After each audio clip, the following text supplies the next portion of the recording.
उनका त्याग करो जो भगवत मिलन में बाधा बने। कल हम लोगों ने भागवत के प्रारंभिक कुछ भाव सुने, कैसे भागवत का निर्माण हुआ वो सुना। अब यहां से महाभारत का थोड़ा प्रसंग प्रारंभ होगा, सब लोग ध्यान पूर्वक सुनो। कि यदा मृधे कौरव संजयानां वीरेस्वथो वीरगतिं गतेषु ब्रकोदरा विद्गदा विमर्श भ्रगनोरुदण्डे धृतराष्ट्रपुत्रे। महाभारत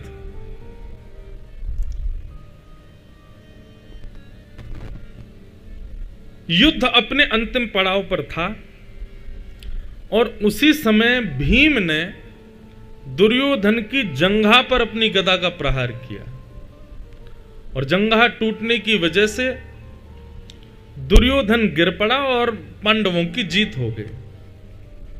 यह प्रसंग चल रहा था। अब ये कथा क्यों सुनाई जा रही है? परीक्षित कौन है उनका परिचय दिया जा रहा है। कौरव हार गए, पांडव जीत गए। पांडव सब अपनी विजय का आनंद करने लगे। तभी बदले की आग में जल रहा दुर्योधन सोचने लगा, ऐसा क्या करूं कि ये पांडव सुखी ना रह पाए।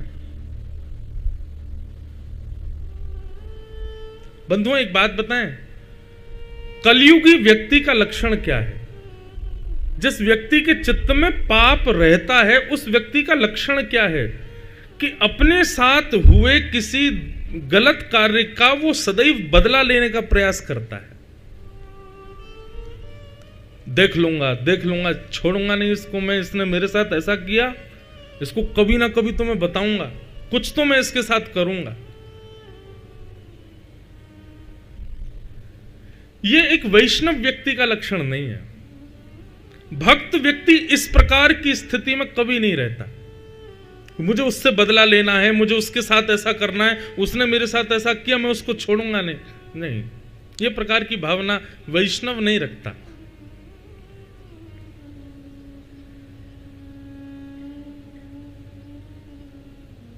वैष्णव तो क्षमा करता है। आपका चाहे जैसा व्यवहार हो वो आपको क्षमा करेगा। क्षमा बड़े को चाहिए। जो ओहदे में बड़े होते हैं ना, जो बुद्धि से विवेक से बड़े होते हैं, वो क्षमा करते हैं, वो दंड नहीं देते।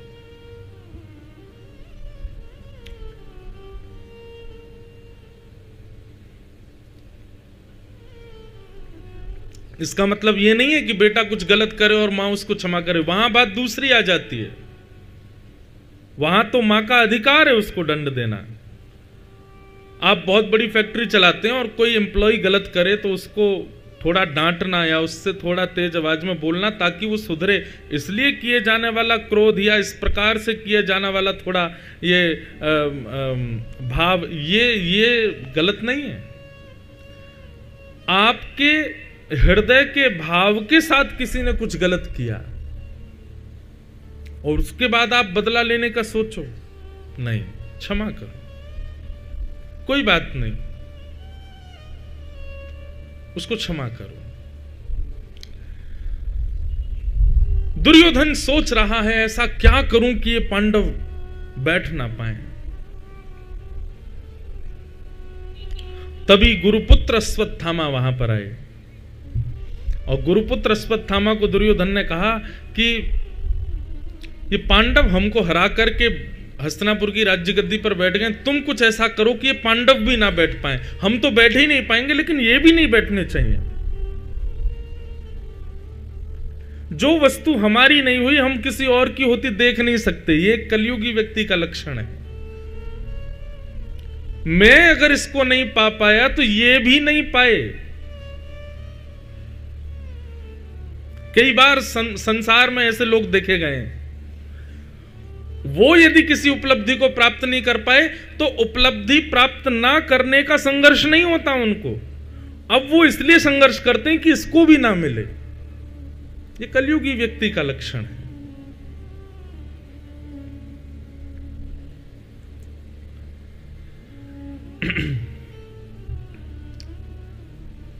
अश्वत्थामा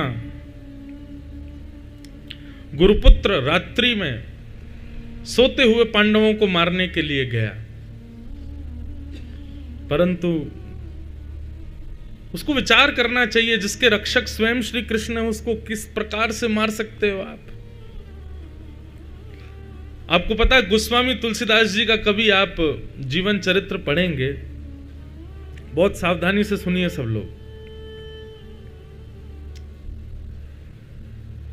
गोस्वामी जी ने जब मानस जी की रचना की ना, तो कई सारे लोग उनके विरोधी हो गए। क्यों? रामायण सतकोटि अपारा, ऐसा कहा जाता है कि रामायण एक नहीं है, अनेक हैं। आप महाराष्ट्र में जाएं तो वहां शायद तुकाराम जी की एक लिखी हुई रामायण है, दक्षिण में जाएंगे तो वहां की एक अलग रामायण है, और हमारे हिंदू वैदिक सनातन धर्म की तो प्रथम वाल्मीकि रामायण है, और फिर 500 वर्ष पहले गोस्वामी तुलसीदास जी ने रामचरितमानस भी लिखी। ऐसे अनेक रामायण के भाव हैं। लेकिन मानस जी का जब रचना क्रम प्रारंभ हुआ, गोस्वामी जी ने जब मानस जी को लिखा, तो मानस जी को पढ़ करके कलयुग के लोगों को ज्यादा समझ आने लगी रामलीला, और उसके प्रति ज्यादा आकर्षित होने लगे लोग। इससे कई लोगों को बड़ा कष्ट होने लगा। तो गोस्वामी तुलसीदास जी के बड़े निंदक हो गए थे। एक टोडर नाम के ब्राह्मण थे काशी में, उन्होंने तो 2 नामी डाकुओं को बुलाया, वो डकैत करते थे, और उनको बुलाकर के सुपारी दी कि तुम रात्रि में गोस्वामी तुलसीदास जी का वध कर दो। दोनों डाकुओं ने खूब सारा धन ले लिया था, बोले ठीक है हम रात्रि में आज जाकर के गोस्वामी जी का वध कर देंगे। 80 घाट पर कुटिया थी उनकी। जैसे ही दोनों डाकू गए गोस्वामी जी के वध के लिए, तो 80 घाट पर गोस्वामी जी की कुटिया के बाहर देखा कि 2 राजकुमार इतने सुंदर, इतने सुकोमल, इतने प्यारे, रूप ऐसा कि नेत्र यदि देख लें तो पलक झपक ना भूल जाएं, ऐसा रूप। वो पहरेदारी कर रहे थे गोस्वामी जी के भवन की। आहा, डाकू तो मारना ही भूल गए, उनके रूप को ही देखते रहे रात भर बैठे बैठे। सुबह होते ही पलक झपकी तो वे दोनों अंतर ध्यान हो गए। गोस्वामी जी गंगा स्नान करने के लिए बाहर आए, दोनों डाकू दौड़ करके गए, चरणों में गिर गए, बोले भगवान अपनी शरण में ले लो, आप हमको दीक्षा दे दो, हमको चेला बना लो अपना। गोस्वामी जी बोले भैया तुम्हारे आव भाव और प्रणाम करने की स्थिति देख करके लगता तो नहीं है कि तुम वैष्णव हो, तुम कभी कथा वथा सुनते हो। तुम्हारी चाल चलन उठना बैठने से ये तो पता चलता है कि तुम महासंसारी व्यक्ति हो, फिर तुमको हमसे दीक्षा क्यों चाहिए? कथा सुनते हो, कथा में आते हो हमारी, बताओ कहां होती है हमारी कथा? डाकू बोले ये सब तो हमको नहीं पता।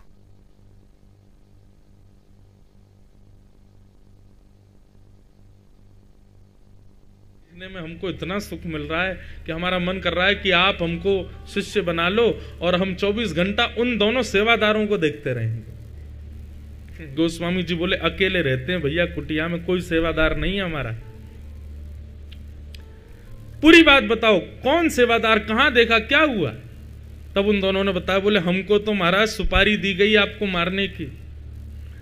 रात्रि में हम मारने के लिए आए थे, देखो ये रखे हमारे बल्लम फरसे, लेकिन आपको मारने के लिए जैसे ही हम आए तो आपकी कुटिया के बाहर 2 सुंदर राजकुमार अपने सुंदर केशों के, यहाँ पर सुंदर बढ़िया केशों को बांधे हुए और सुंदर वर्कल वेश धारण किए हुए, कटाक्ष बिल्कुल जैसे मृग नेत्र हों दोनों के, एक श्याम वर्ण एक गौर वर्ण, हाथ में धनुष बाण लिए, बिल्कुल छरेरा बदन था उनका।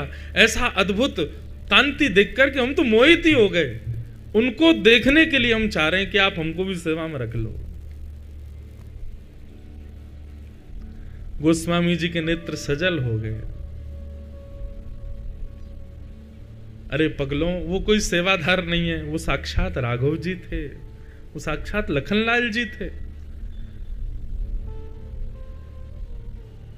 जब आप पूर्ण रूपेण ठाकुर जी को समर्पित हो जाते हैं ना बंधुओं, तो ठाकुर जी की जिम्मेवारी है कि आपके ऊपर आने वाली आंच आपके लिए उपयोगी है कि अनुपयोगी है। जैसे कि कई लोग ऐसा कहते हैं कि हम भक्ति करने लगे तब से ज्यादा कष्ट आने लग गए हमारे जीवन में।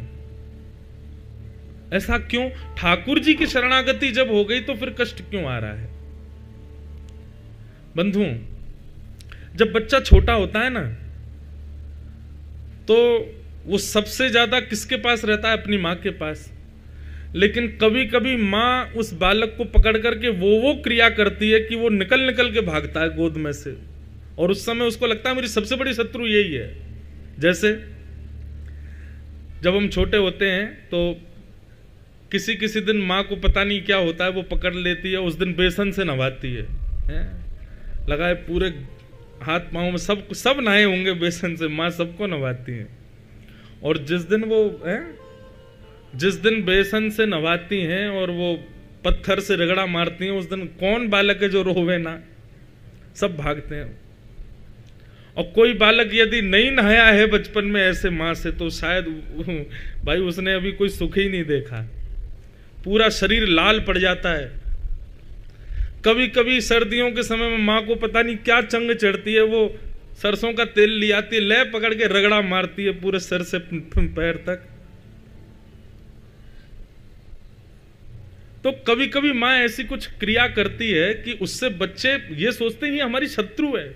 और उससे भी बड़े तो जब स्कूल जाने का समय आ जाता है, सुबह सुबह बेचारी माँ उठा देती है बालक को, रोता रहता है, मेरे पेट में दर्द हो रहा है, सर में दर्द, नहीं जाना माँ।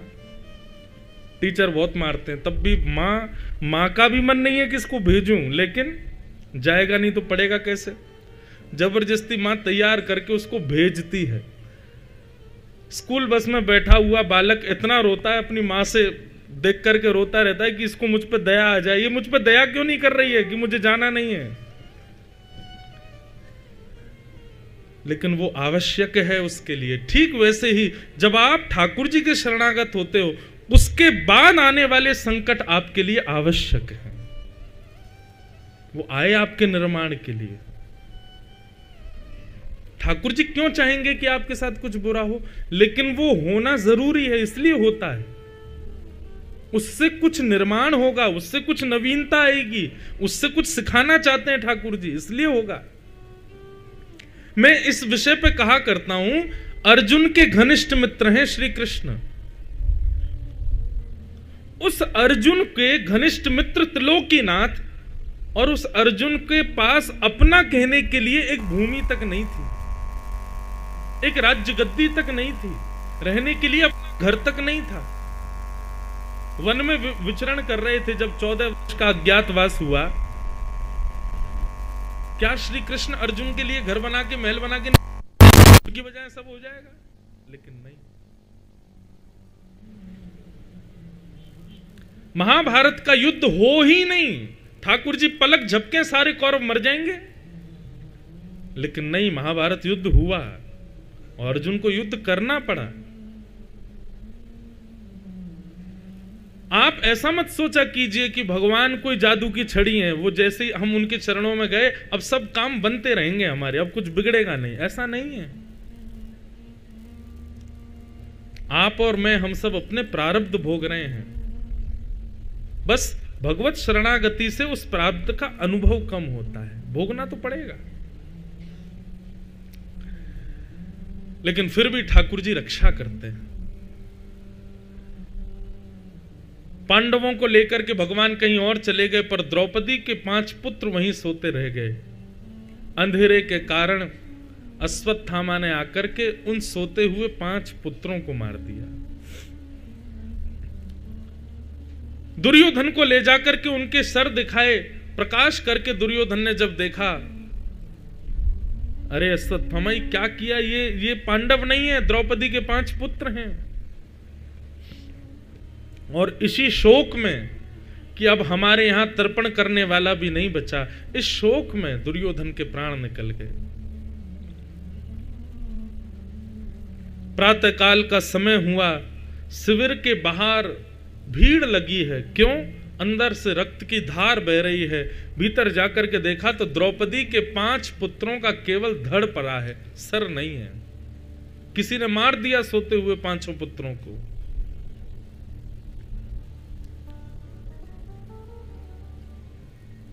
अब देखो यहां पर भी बात आती है, द्रौपदी बहन है भगवान की, भगवान बहन मानते हैं द्रौपदी को। ठाकुर जी की बहन होने के बाद भी उसके 5 पुत्र मार दिए, ठाकुर जी ने नहीं बचाए। लोग कहते हैं कि हम ठाकुर जी के शरणागत हैं, ठाकुर जी रक्षा क्यों नहीं करते? कुछ कार्य होने के लिए ही बने हैं और वो होंगे ही, इसलिए उनसे दुखी मत होइए, कोसिए मत उसके लिए ठाकुर जी को। ऐसा क्यों हो रहा है? जब समर्पित हुए हैं तो तेरे फूलों से भी प्यार, तेरे कांटों से भी प्यार, आप जो देंगे हमें सब स्वीकार।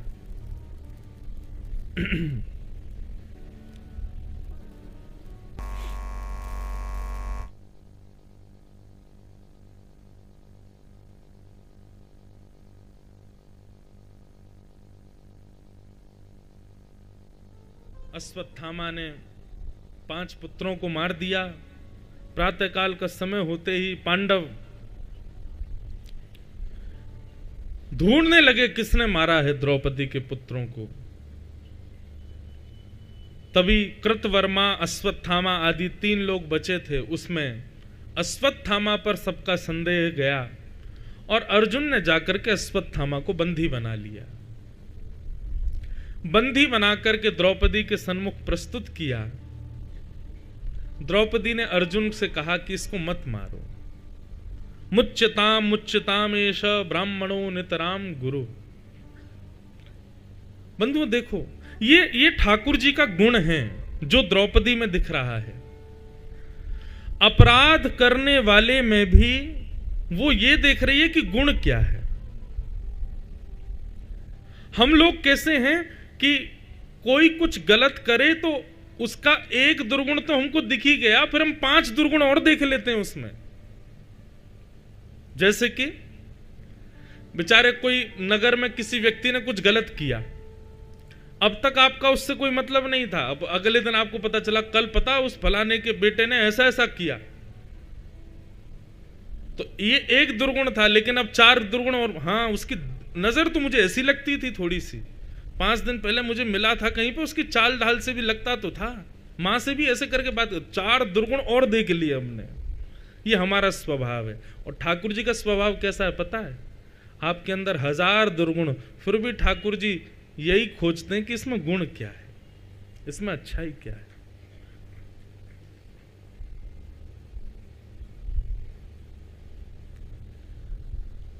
बंधुओं, आपकी भक्ति लाभकारी हो रही है, इसका एक प्रमाण यह भी है कि अत्यंत उपेक्षित व्यक्ति में भी आप गुण देख करके बताओ। अत्यंत दुर्गुण युक्त व्यक्ति में भी आप गुण खोज करके बताओ।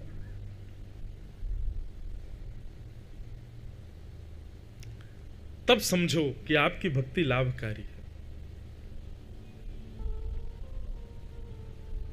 हमसे कोई कहे महाराज जी वो व्यक्ति ऐसा बोल रहा था, वो व्यक्ति ये कर रहा था, ये सब बातें जो आपके पास घूमते घूमते सुनाई जाती हैं आपको किसी व्यक्ति की बुराई के रूप में, भक्ति का ये स्वरूप श्रीमद् भागवत में पहले ही वर्णित कर दिया। अन्यश्च दोष गुण चिंतन माश मुक्त्वा।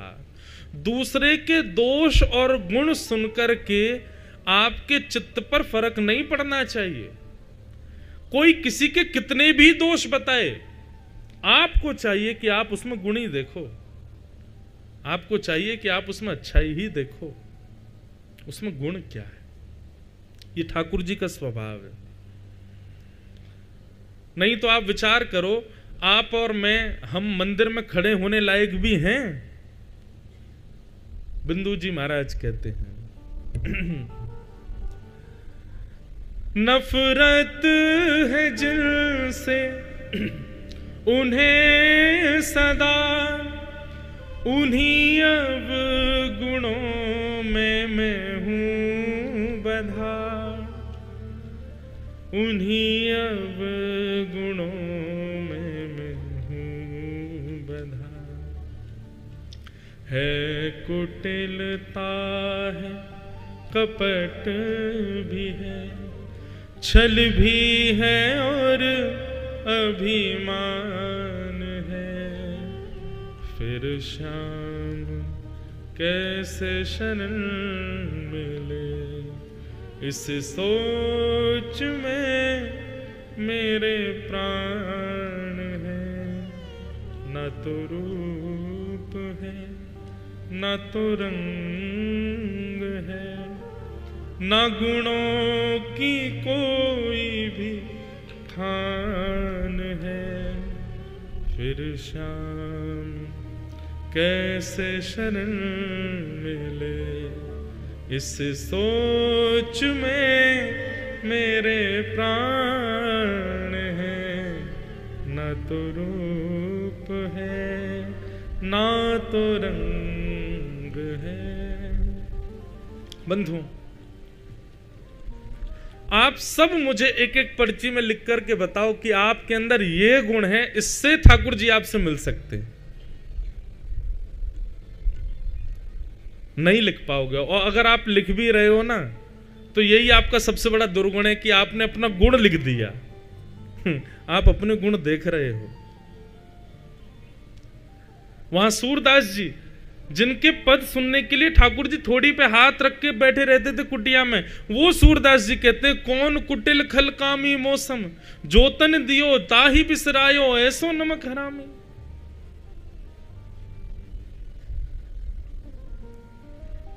वहीं रसिकाचार्य कहते हैं,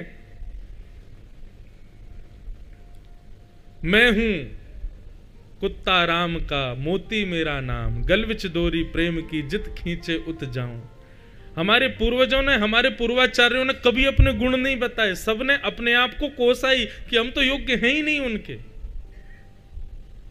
और वास्तविकता यही है बंधुओं, हमारे अंदर एक भी ऐसा लक्षण नहीं है जिससे ठाकुर जी प्रसन्न हो सकें।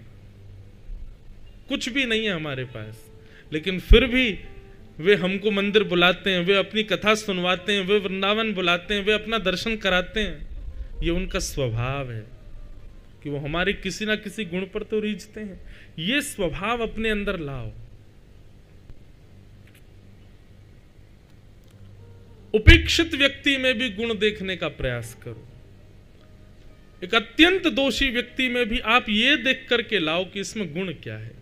क्योंकि संसार में यदि कोई व्यक्ति जी रहा है तो ऐसा हो ही नहीं सकता कि उसमें कोई गुण ना हो। और एक और बात कहते हैं, कोई कितना भी बड़ा तपस्वी, कितना भी बड़ा महात्मा, कितना भी बड़ा साधु क्यों ना हो, ऐसा हो ही नहीं सकता कि उसमें दुर्गुण ना हो। सब दोष और गुण से युक्त हैं, तभी हम पृथ्वी पर हैं। हम में दोष ज्यादा होते तो हम पृथ्वी पर नहीं, हम नरक में होते। हम में गुण ज्यादा होते तो हम स्वर्ग में होते। दोनों समान हैं, इसीलिए हम पृथ्वी पर हैं। पर हमको चाहिए कि सब में गुण देखें। यहां सामने बालकों का हत्यारा बैठा है और द्रौपदी कह रही है कि इसको छोड़ दो। ये सुनने में जितनी आसान लग रही है ना बात, उतनी कठिन है। माँ का इतना प्रेम होता है अपने बालक से कि गली मोहल्ले के बच्चे यदि बालक पर चिल्ला भी दें तो माँ लड़ने पहुंच जाती है। उस माँ के बालकों को मार दिया जान से, और जिसने मारा उसके लिए द्रौपदी कह रही है कि इसको छोड़ दो, इसको मत मारो। ये सामान्य बात नहीं है, ये वैष्णव लक्षण है।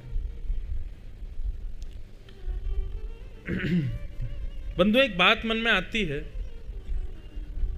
ये जो अभी एक पंक्ति गाई थी मैंने कि नफरत है जिनसे उन्हें सदा, उन्हीं अवगुणों में मैं हूं बंधा। सारे वो लक्षण हैं हमारे अंदर जो ठाकुर जी को बिल्कुल पसंद नहीं है। निर्मल मन जन सो मोहि पावा, मोहि कपट चल छिद्र ना भावा। यहां इस पंडाल में बैठे हर व्यक्ति का मन निर्मल नहीं है। हर व्यक्ति के अंदर कोई थोड़ा भी सही छल तो है, थोड़ा ही सही कपट तो है। हम सब उन सारे दुर्गुणों से युक्त हैं जो ठाकुर जी को प्रिय नहीं है। तो फिर कैसे भगवत प्राप्ति हो? तो एक बात तो इसमें यह आती है कि ठाकुर जी सब में फिर भी गुण देख लेते हैं, लेकिन दूसरा एक पक्ष और है। यदि सूरदास, मीराबाई, कुंभनदास, तुलसीदास, कबीरदास, धुनी वाले दादाजी या ऐसे महान संतों का आश्रय लेकर के ठाकुर जी को भजोगे तो आपके दुर्गुणों को ठाकुर जी नजरअंदाज कर देंगे और आपको स्वीकार करेंगे। इसलिए गुरु आश्रय बताया हमारे यहां। इसका एक प्रमाण सुनाए। गोवर्धन में श्रीनाथ जी जब विराजते थे तो श्रीनाथ जी के मंदिर के पास में एक व्यक्ति रहता था और वो क्या करता था कि शाम को बहुत सारी भीड़ इकट्ठी हो जाती थी और उनको बैठ करके ठाकुर जी के रूप का वर्णन करता था। बहुत ध्यान से सुनिएगा। भगवान के रूप का वर्णन करता था। ठाकुर जी की उठी हुई भुजा का भाव क्या है, ठाकुर जी की कमर पर हाथ रखें उसका भाव क्या है, ठाकुर जी ऐसी माला पहने तो उसका भाव क्या है, ठाकुर जी पीली पाग पहने तो उसका भाव क्या है। और वो इतना सुंदर भाव सुनाता था कि लोग उससे रीझ जाते थे। लेकिन वास्तविकता ये थी कि वो स्वयं कभी दर्शन करने नहीं जाता था। वो केवल दुनिया से सुन करके, किसी प्रवक्ता से सुन करके सबको बताता था। बहुत ध्यान से सुनिएगा सब लोग। भगवद रस जब तक आप स्वयं नहीं चाखो तब तक आपको बोलने का अधिकार नहीं है, और आप बोलेंगे भी तो आपके उस रस से किसी को सुख मिलेगा नहीं।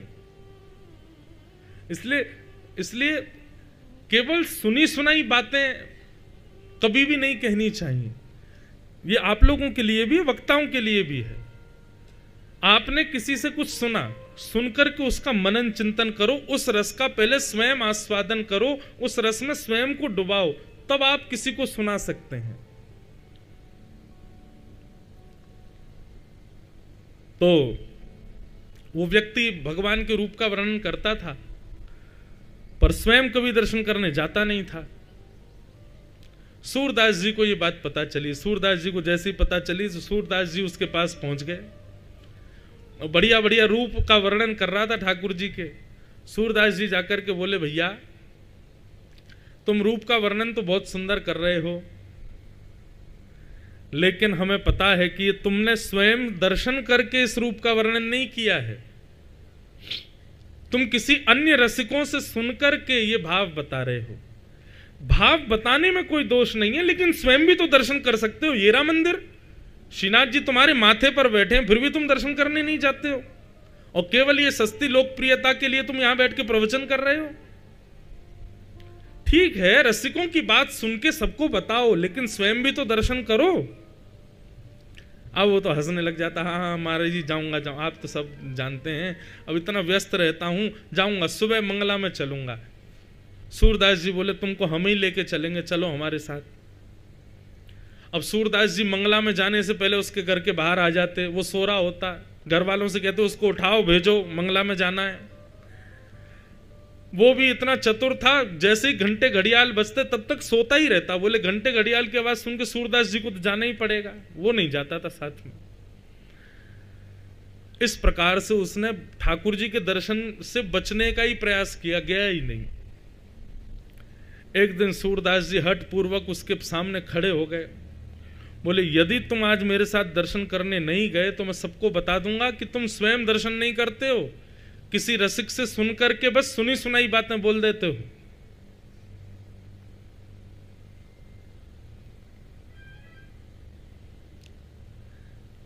आज बड़ा बेचारा दुखी, उसका मन बड़ा भर रहा था। जैसे तैसे सूरदास जी के साथ वो जबरदस्ती चला गया दर्शन करने। श्रीनाथ जी के सामने जैसे ही गया, अब सूरदास जी के नेत्र नहीं है, लेकिन सूरदास जी फिर भी रोज मंदिर जाते थे। जैसे ही कपाट खुले श्री जी बाबा के, सूरदास जी हाथ जोड़ करके कहने लगे, हे ठाकुर जी, इस अधम पर कृपा करो, इस प्राणी पर कृपा करो। इसके अंदर थोड़े पूर्व जन्म के सत्कृत्य तो हैं। क्यों? क्योंकि ये गोवर्धन में रहता है, आपका गुणगान गाता है, पर आपके दर्शन में इसकी रुचि नहीं है। ये आपका गुणगान इसलिए गाता है ताकि इसकी लोकप्रियता बढ़े, लेकिन मैं चाहता हूं कि आप इसके हृदय पर विराजमान हो जाओ, आप इसको अपना स्वीकार कर लीजिए, बना लीजिए। श्रीनाथ जी की तुरंत स्वर सुनाई दिया सूरदास जी को। सूरदास जी बोले, अरे सूरदास जी, ठाकुर जी बोले, अरे सूरदास जी, तुमने बड़ी कृपा करी जो तुम याकू लेकर के आ गए। अरे बड़े दिनांत मैं भी याके दर्शन की प्रतीक्षा कर रहे हो। सूरदास जी के नेत्र सजल हो गए। सूरदास जी बोले, जय जय, आप कितने दयालु हो, बताओ, आपने इसमें भी ये गुण देख लिया, इसके दर्शन की आप लालायित बैठे थे। ये तो आपको कभी देखने भी नहीं आता, पर आप इसके दर्शन के लिए लालायित क्यों थे भगवान?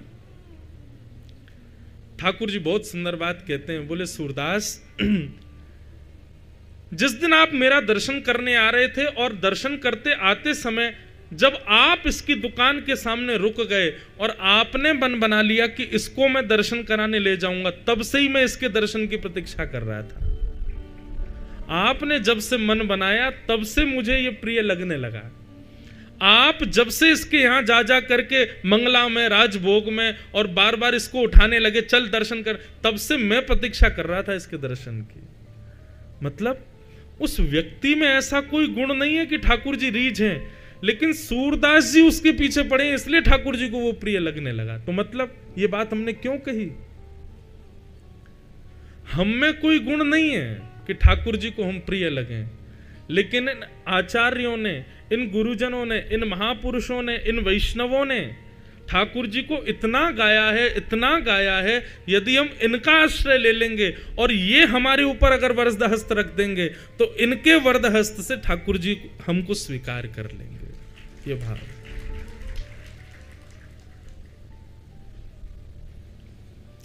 इसलिए कभी भी बंधुओं एक काम करना, साल में कभी एक बार वृंदावन में हो, चाहे किसी भी तीर्थ में हो, किसी वैष्णव के साथ दर्शन करने जाना, किसी वैष्णव का हाथ पकड़ के दर्शन करने जाना, आपको एक अलग अनुभूति होगी। आपको ऐसा लगेगा कि आपने ठाकुर जी को नहीं, ठाकुर जी ने आपको देखा आज।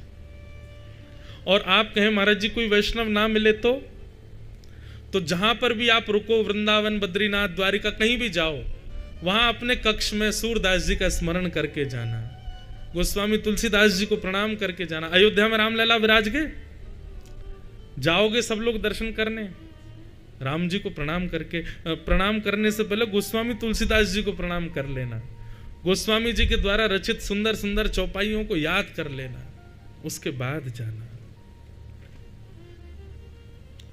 आप पर कृपा होगी। ये गुरु आश्रय है। इस आश्रय से युक्त होकर के जब जाओगे तब कृपा करेंगे ठाकुर जी। बहुत सुंदर बात।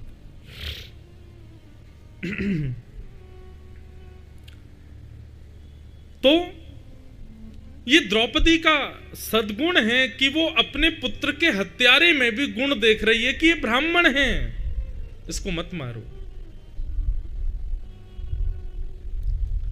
ये अपनी मां का इकलौता पुत्र है, इसको मत मारो। इसकी मां विधवा हो चुकी है, एक पुत्र के सहारे अपना जीवन जी लेगी, इसको मार दोगे तो इसकी मां अकेली पड़ जाएगी। अर्जुन, इसको मत मारो। यहां पर श्री सुखदेव जी महाराज कहते हैं कि द्रौपदी की बात में 5 भावों का दर्शन होता है। हर व्यक्ति को कोई भी निर्णय लेने से पहले इन 5 बातों का ध्यान रखना चाहिए। कौन कौन सी 5 बातें? तब सूत जी महाराज कहते हैं कि धर्मम न्यायम शकरुणम निर्वलीकम समम महत्। सबसे पहली बात, आपका जो भाव हो, आपका जो निर्णय हो, उसमें धर्म का दर्शन होना चाहिए। वो अधर्म युक्त या फिर मनगणंत भाव नहीं होना चाहिए, वो धर्म युक्त भाव होना चाहिए। आपका कोई भी निर्णय हो, कोई भी डिसीजन हो, वो धर्म युक्त होना चाहिए, सबसे पहली बात। दूसरी बात, आपका जो निर्णय हो वो न्याय युक्त होना चाहिए। दो पक्ष होते हैं, एक अपना पक्ष, एक विपक्ष, तो दोनों पक्षों में न्याय होना चाहिए। ऐसा नहीं कि आपके संग तो बढ़िया हो गया, बेचारे दूसरे के साथ बुरा हो जाए। आपके निर्णय में न्याय होना चाहिए, धर्म होना चाहिए, न्याय होना चाहिए। तीसरी बात करुणा यानी कि दया होनी चाहिए। दया युक्त होकर के निर्णय लीजिए, कठोर होकर के निर्णय मत लीजिए। धर्म, न्याय, करुणा, और फिर कहा निर्विलीकम यानी कि निष्कपटता, निष्कपट भाव होना चाहिए। अपनत्व किसी के प्रति ज्यादा हो जाए, हम अपनी ओर उसका पक्ष ले लें, ऐसा नहीं। निष्कपट और समत्व, ये 5 बातें देख करके ही निर्णय लेना चाहिए। द्रौपदी के निर्णय में ये 5 चीजों का दर्शन हो रहा था, और द्रौपदी के इस निर्णय से ठाकुर जी बड़े प्रसन्न हो गए। भगवान ने अपना नाम द्रौपदी को दे दिया। मेरा नाम कृष्ण, द्रौपदी का नाम कृष्णा। निरेक्ष कृष्णापकृतं गुरुसुतं वाम स्वभावा कृपया नाम च। कृष्णा द्रौपदी का नाम। बंधुओं, जिस दिन आपका जीवन, आपकी दिनचर्या इस बात पर निर्भर करेगी कि ठाकुर जी रीझें, उसी दिन से आप भक्ति के पथ के अनुगामी हो जाएंगे। एक बार भी दिन भर में किसी भी क्रिया में यह भाव आता है कि ये रीझे, ऐसा नहीं। सुबह उठने से रात्रि सोने तक, रात्रि सोने से सुबह उठने तक केवल एक को रिझाने का भाव है, बस श्याम सुंदर रीझे। हमारी कोई भी क्रिया हो, हमारा, आप पाप कर ही नहीं सकते, फिर आप कुछ गलत कर ही नहीं सकते, आपके विचार में भी कभी पाप नहीं आ सकता अगर इस भाव से रहोगे तो। जब लोक रंजन की भावना मन में आती है ना, तभी व्यक्ति पाप करता है। हम 24 घंटे इसी भाव में हैं कि बस ठाकुर जी रीझे हमसे, चाहे हमारा पहनाव हो, ओढ़ाव हो, श्रृंगार हो, हमारा भोजन हो, प्रसाद हो, हमारी वाणी हो, हमारा चलना हो, नाचना हो, गाना हो, बैठना हो, सोना हो, हर बात से केवल ठाकुर जी रीझें। आप पाप कर ही नहीं सकते, फिर आप वो क्रिया करोगे ही नहीं जिसमें पाप विद्यमान हो।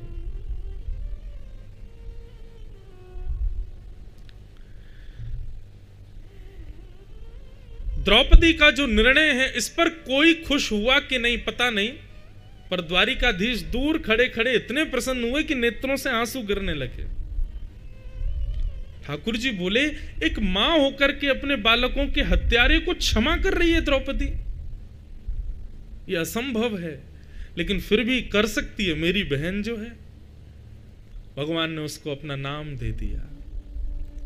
आपके 56 भोग से ठाकुर जी नहीं रीझते हैं, आपकी दुनिया भर की व्यवस्थाएं करने करके उत्सव करने से ठाकुर जी नहीं रीझते हैं। ये जीवन में आने वाली इस प्रकार की स्थितियों में आपके निर्णय से ठाकुर जी रीझते हैं कि आपने निर्णय कैसा लिया, आप विचार क्या कर रहे थे उस समय।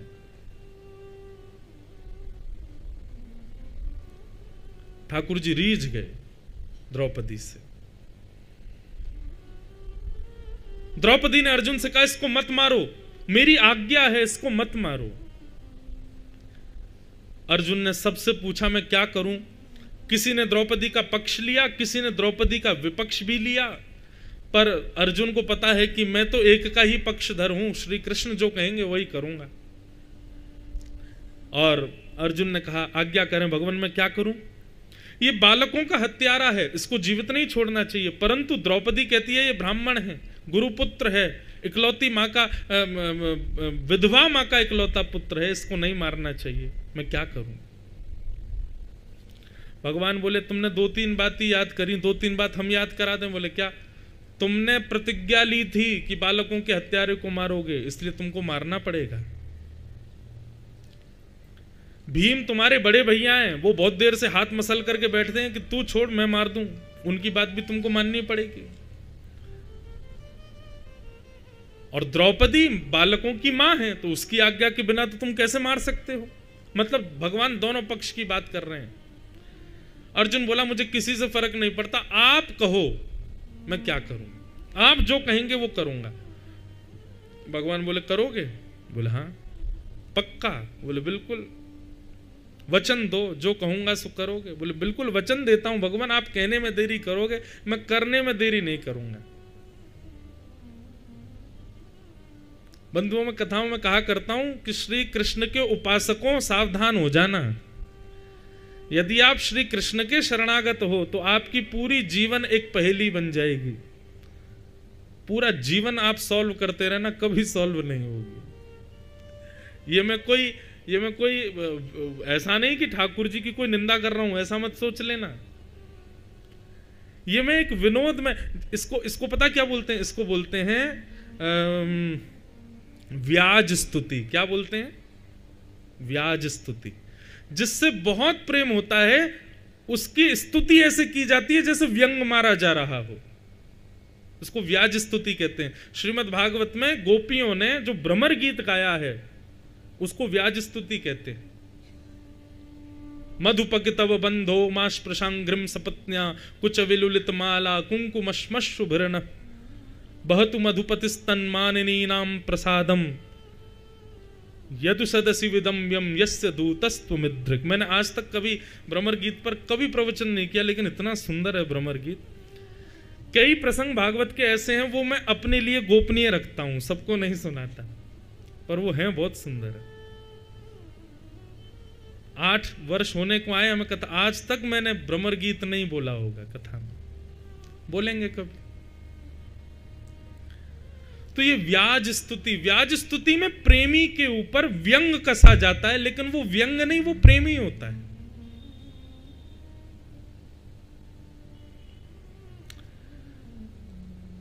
तो मैं एक व्याज स्तुति कर रहा हूं कि कृष्ण प्रेमियों सावधान हो जाना। यदि आप कृष्ण के शरणागत हो तो आपका पूरा जीवन पहेली हो जाएगा, सॉल्व करते रहो, कभी उत्तर नहीं मिलेगा। अर्जुन प्रणाम करते हुए कहता है आप जो कहेंगे वो करूंगा। भगवान बोले तो फिर करो। ब्रह्म बंधुर न हंतव्य आतताई बधारण। ब्राह्मण कैसा भी क्यों ना हो अर्जुन, उसको मारना नहीं चाहिए, और बालकों का हत्यारा कोई भी क्यों ना हो उसको छोड़ना नहीं चाहिए। तुम्हारे सामने जो अश्वत्थामा है ये ब्राह्मण भी है और बालकों का हत्यारा भी है। अब तुम सोच लो क्या करना है। अर्जुन सोच में पड़ गया, मैं क्या करूं। श्री कृष्ण एक ऐसे क्लास टीचर हैं जो आप परीक्षा दे रहे हो तो आपको, जैसे मल्टीपल चॉइस क्वेश्चन आते हैं ना, MCQ, उसमें क्या होता है कि प्रश्न है, उसके 4 ऑप्शन हैं, चारों में से एक सही है, लेकिन टीचर हमारा इतना चंचल है, इतना चपल है कि वो जबरदस्ती गलत उत्तर पर हाथ रख के चला जाएगा, बोले इसको टिक करो ये ठीक है, और कहीं आपने उसकी मान के टिक कर दिया नंबर कट जाएंगे। ये श्री कृष्ण है। आपको पता है कि सही उत्तर क्या है, पर वो जबरदस्ती गलत वाले पे उंगली रख के निकल जाएंगे। एक टीचर ऐसे थे हमारे स्कूल में, वो इतना फ्रेंडली रहते थे कि सब बच्चे पेपर देते समय उनकी ओर ऐसे बड़ी दया भरी दृष्टि से देखते थे कि आप आंसर दे दो, तो वो जबरदस्ती गलत आंसर पर उंगली रख के चले जाते थे। अब हमको तो संशय हो रहा था कि भाई ये वाला उत्तर है, ये इन्होंने तो तीसरा कोई नया ही बताया है। तो बाद में पता चलता कि ये बड़े चतुर हैं। ऐसे ही श्री कृष्ण हैं। आपको पता है कि ये गलत है और ये सही है, मुझे ये करना चाहिए, ये नहीं करना चाहिए, लेकिन फिर भी आपने प्रयास किया, चलो ठाकुर जी से पूछ लेता हूं, तो ठाकुर जी ऐसा उत्तर देंगे कि तुम और संकोच में पड़ जाओगे। मैं एक बार कहीं कथा में बता रहा था, एक हमारे पंडित जी, उनका ब्याह होने वाला था, तो मुझसे बोले महाराज जी घर वाले बहुत पीछे पड़ रहे हैं ब्याह करने के लिए, क्या करूं। मैंने कहा कर लो। बोले पता नहीं मन नहीं मानना है, क्या करूं बताइए। मैंने कहा एक काम करो, ठाकुर जी के आगे पर्ची डाल दो, ठाकुर जी से आज्ञा ले लो क्या कह रहे। तो पर्ची में लिखा करो, एक पर्ची में करो मतलब कर लो, एक पर्ची में मत करो, और तीसरी पर्ची में जैसी तुम्हारी इच्छा। ये तीन शब्द लिख दिए, और ये जैसे ही 3 भाव लिख करके ठाकुर जी के आगे डाले, बेचारे पंडित जी की धड़कन चल रही जोर से, क्या होगा। अच्छा, मैंने पंडित जी से कहा कि कोई संभावना है मना करने की? बोले नहीं, घर वाले तो सब राजी करके बैठे हैं, बिल्कुल तैयार है मेरा हाँ ना सुनने की। मैंने कहा तुमने ना बोला तो? बोले फिर भी करा ही देंगे। मैंने तो फिर पूछ क्यों रहे हो? बोले नहीं, बस मैं चाह रहा हूं ठाकुर जी की राजी एक बार मिल जाए। मतलब वो चाहते थे कि ठाकुर जी कह दें कर लो। पर्ची उछाल करके भैया लाल जी के चरणों से जैसी पर्ची उठाई उसमें आया मत करो। बेचारे परेशान हो गए, महाराज जी अब क्या करूं, सब बातचीत हो गई, रोका हो गया, ये हो गया वो हो गया। मैंने की लाल जी को देखो मंद मंद मुस्कुरा रहे हैं। बोले तू आयो ही क्यों पूछवे, और आयो तो फिर कर जो कह रहा हूं। हमने कहा चल एक बार और उछाल लेते हैं। एक बार और उछाला तो अब की बार आया कर लो। मैंने कहा यार देख वोट अलग अलग हो गए हैं, एक वोट गया कर लो पे, एक क्या मत करो, एक बार और उछाल लेते, अब की बार जो आया वो करेंगे। तीसरी बार उछाला तो उसमें आया जैसी तुम्हारी इच्छा। तीनों बार अलग अलग। अब मैंने की तू सुन, तू कर ही ले ब्याह। अब क्या हुआ कि उन पंडित जी का ब्याह हो गया। एक दिन बेचारे दुखी बैठे थे, मैंने क्या हो गया? बोले पत्नी बहुत लड़ती है। मैंने लाल जी मना कर रहे थे मत करो, फिर भी नहीं माने तुम। तो भैया ठाकुर जी श्री कृष्ण के उपासकों सावधान हो जाओ, आपको सही उत्तर पता होगा और आपने ठाकुर जी से पूछ लिया तो गलत उत्तर की ओर आज इशारा कर देंगे तुम्हारी बुद्धि जानने के लिए। ये खेल है उनका, ये सबके संग नहीं खेलते, जिससे उनको प्रेम होता है उसी से खेलते हैं ठाकुर जी।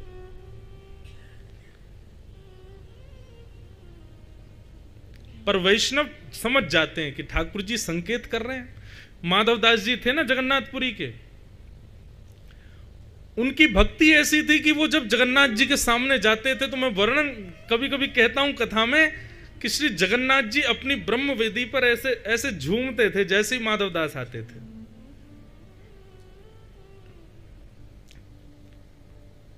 माधवदास जी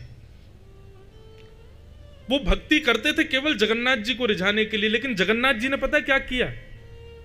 उनकी ख्याति फैलाना शुरू कर दिया पूरे नगर में। अब तो माधवदास जी अपने घर से निकलते और महाराज दुनिया भर की भीड़ उनके पीछे आगे लग जाती। कोई माला पहना रहा है, कोई पुष्प बरसा रहा है, कोई 56 भोग दे रहा है। माधवदास जी उस पूरे यश को तुच्छ मात्र मानते, नेत्र बंद करके चलते रहते और श्री जगन्नाथ जी के मंदिर में जाकर खूब रोते। बोले नाथ ही क्या कर रखा है आपने? मैं ये संसार से माला पहनने के लिए आपकी भक्ति नहीं करता हूं, आपने मेरा इतना यश क्यों करवा दिया है? मैं आपसे एक वरदान चाहता हूं, ये सारा यश मेरा खत्म कर दो, नहीं तो मैं समुद्र में डूब करके अपने प्राण त्याग दूंगा। कोई मिलेगा ऐसा व्यक्ति जो ठाकुर जी से कह रहा है मेरी संपत्ति छीन लो, मेरा यश वापस ले लो? क्यों? क्योंकि मैं जानता हूं कि ये परीक्षा के रूप में आपने मुझे दिया है कि मैं इस यश से प्रसन्न हो रहा हूं कि नहीं। लेकिन मुझे इस यश की प्रसन्नता नहीं है भगवान, मुझे बस आप रीझे रहो ये चाहिए।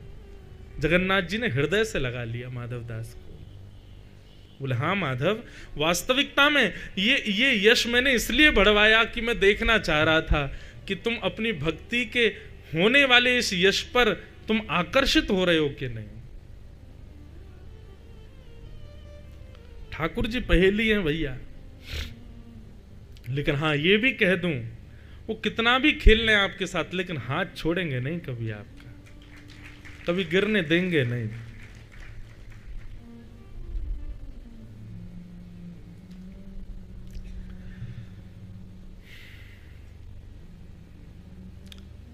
अर्जुन से कह दिया कि ब्राह्मण कैसा भी क्यों ना हो उसको मारना नहीं चाहिए, बालकों का हत्यारा कोई भी क्यों ना हो उसको छोड़ना नहीं चाहिए।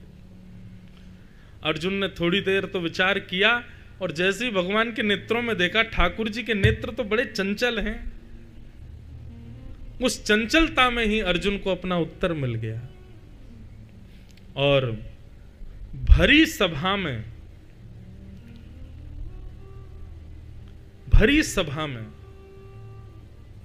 अर्जुन ने अश्वत्थामा की आधी मूंछ, आधी दाढ़ी, आधे केश मोड़ दिए और शिखा छेदन कर दिया।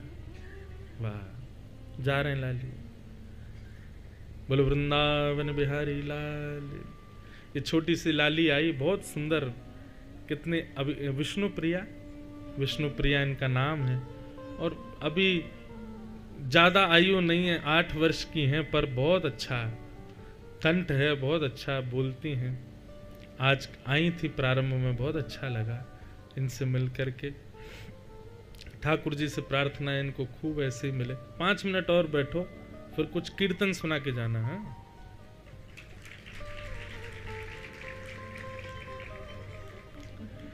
तो आधी दाढ़ी मूछ शिखा छेदन करके अश्वत्थामा को भरी सभा में अपमानित कर दिया। मतलब ठाकुर जी कहना चाह रहे हैं ब्राह्मण है, इसको मार नहीं सकते, बालकों का हत्यारा है, इसको छोड़ नहीं सकते, तो फिर क्या दंड दें इसको? बोले मृत्यु से भी बड़ा दंड, जिसमें ये मरे भी ना, जीवित रहे और इसको दंड भी मिल जाए। और मृत्यु से भी बड़ा दंड है बंधुओं, अपमान, भरी सभा में अपमान, और वो भी उस व्यक्ति का जिसको सदैव सम्मान की बहुत इच्छा है। बंधुओं, वैष्णव का एक स्वरूप स्वभाव और है कि वो ज्यादा सम्मान की कामना नहीं करता, ज्यादा सम्मान के प्रति उसका भाव नहीं होता। मेरा सम्मान हो, मेरा नाम बोला जाए। मैं तो कभी कभी खुद ये बात सोच करके लोगों का ज्यादा नाम बोलता नहीं। मुझे कई सारे लोग ऐसे मिलते हैं जिनकी भक्ति ऐसी है कि वो मंच से बतानी चाहिए, पर मैं बताता हूं, उनका नाम नहीं लेता। ऐसा बोल दूंगा एक व्यक्ति मिले थे, ऐसी ऐसी उनकी भक्ति थी। क्यों? क्योंकि नाम लिया तो कहीं वो नाम का आदी ना हो जाए। हम स्वयं बहुत प्रयास करते हैं, कहीं भी जाते हैं बहुत सम्मान सब जगह मिलता ही है। इस कलिकाल में बंधुओं यही समझ लीजिएगा कि ये सम्मान ही आपकी भक्ति में सबसे बड़ी बाधा बनेगा। और हमारे लिए तो क्या हो गया कि व्यासपीठ पर बैठते हैं तो सब जगह सम्मान पहले मिलता है। कहीं भी जाएंगे माला पहले पहनाएंगे, प्रणाम पहले करेंगे, दंडवत करेंगे। अब उसमें 2 बात आ गई हैं, यदि उसको स्वीकार करते हैं तो मान बढ़ता है, और अस्वीकार करें तो लोग कहते हैं कितने अभिमानी महाराज जी, प्रणाम तक नहीं करने देते, बोलने तक नहीं देते, माला तक नहीं पहनते हमारे हाथ से। तो अभी तो बस ये कर दिया कि ठाकुर जी जितना हो सके बचाए रखना, क्योंकि इस व्यासपीठ पर सम्मान तो बहुत मिलता है, और लेकिन वो सम्मान पचाने की हमको क्षमता देना बस। और एक बात और है बंधुओं, सम्मान आपका कोई करे पर आप उसको अस्वीकार कर दो हृदय से। बाहर से भले ही ले लो, लेकिन हृदय से अस्वीकार करो तो भी बचे रहोगे। हृदय से अस्वीकार करो, क्योंकि सम्मान की एक बार लत लग गई ना आपको, तो सम्मानम कलयाति घोर गरलम। इस कलयुग में सबसे बड़ा विष है सम्मान। सम्मान की लत लगते ही सारे अवगुण आपके भीतर एक एक करके आने, प्रवेश करने प्रारंभ कर देंगे। उससे बचो। अश्वत्थामा का भरी सभा में अपमान कर दिया। मणिम जहार मूर्धन्यम, उसकी मणि को निकाल करके धक्के देकर के सभा से बाहर कर दिया। और ठाकुर जी अब सबका जो है तर्पण आदि करवा करके, श्राद्ध आदि करवा करके भगवान अब वापस द्वारिका को जाने को निकले। इतने में ही उत्तरा के गर्भस्थ शिशु को मारने के लिए अश्वत्थामा ने ब्रह्मास्त्र छोड़ दिया। उत्तरा दौड़ी दौड़ी भगवान के शरण में गई। लाज रखो गिरधारी,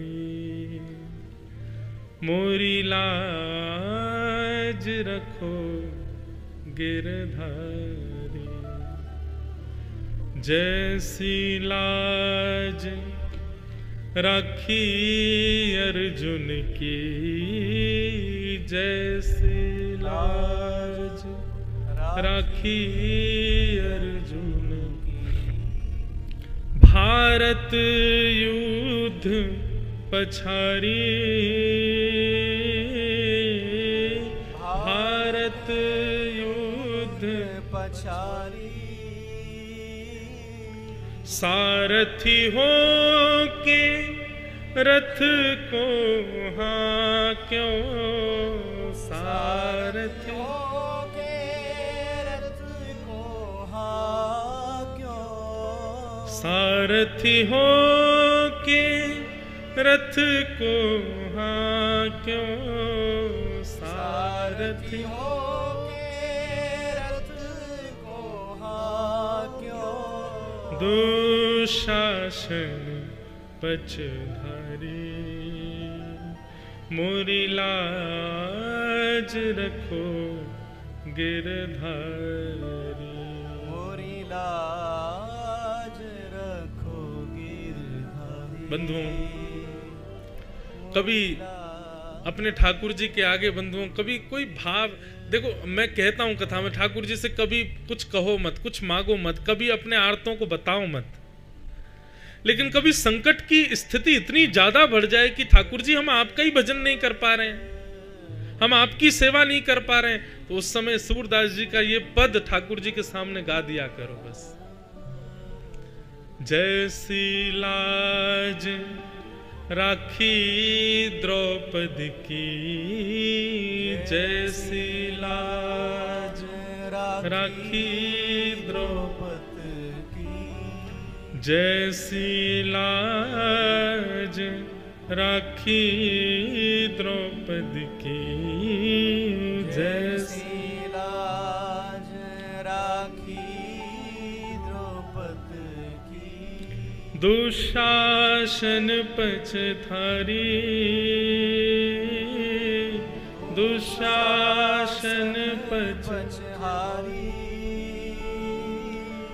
खेचत खेचत दो भुज थाके, खेचत खेचत दो भुज थाके, खेचत खेचत दो भुज थाके, खेचत खेचत दो भुज थाके, चीर बढ़ावन हरी, मोरी लाज रखो गिरधारी, मोरी लाज रखो गिरधारी,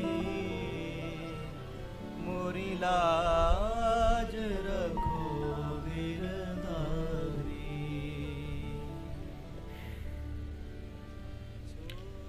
सूरदास की लाज रखो हरी, सूरदास की लाज रखो हरी, सूरदास की लाज रखो हरी, सूरदास की लाज रखो हरी, गोवर्धन गिरधारी, गोवर्धन गिरधारी, राधे राधे श्रीमन प्यारे, राधे राधे श्रीमन प्यारे, राधे राधे श्रीमन प्यारे, राधे राधे श्रीमन प्यारे, लाज रखो गिरधारी, मोरी लाज रखो गिरधारी।